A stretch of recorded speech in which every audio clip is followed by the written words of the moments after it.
Hi, I'm Dr. Tammy. Welcome to Project Fabulous. This week on my journey notes, I'd like to invite you to a class that I'm doing this Sunday.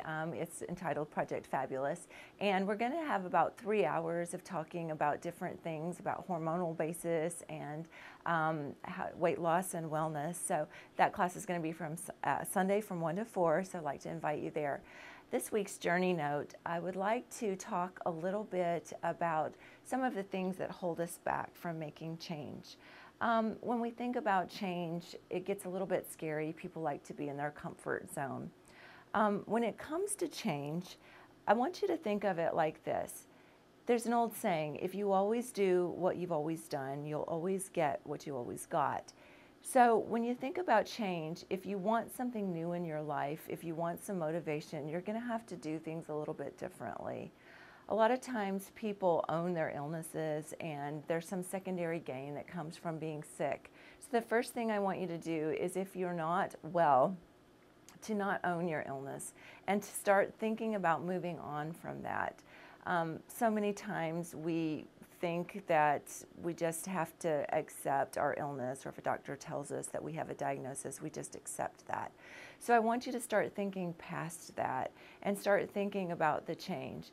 When we make a cake, we put certain ingredients in it, and if we want a chocolate cake, we put certain ingredients to get a chocolate cake. But if we want a strawberry cake, we have to put different ingredients in it.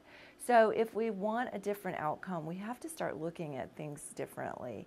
Some of the things that hold us back from change are fear and lack of trust. So one of the first exercises that I like to tell people is maybe make a list of what all of your fears are. And when you start out, it may be just a few things, afraid of snakes, or afraid of heights, or afraid of falling. But then as you make your list, it might get a little more complicated. Things like fear of embarrassing yourself in public, or fear of change, or fear of doing things differently.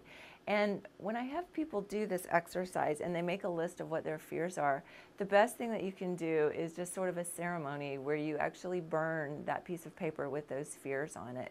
And then you can start moving on. So if your fear is of getting better or being well, then you need to burn that, get rid of that, and start thinking about getting well and what your path to wellness is going to be. So I'm going to do these weekly blogs or vlogs and just share some insight with you how you can start making change, positive things in your life. And today is the first day on your journey. So accept that and know that anyone can be fabulous, any age you can be fabulous. So join me on this Project Fabulous, to a journey to a new you.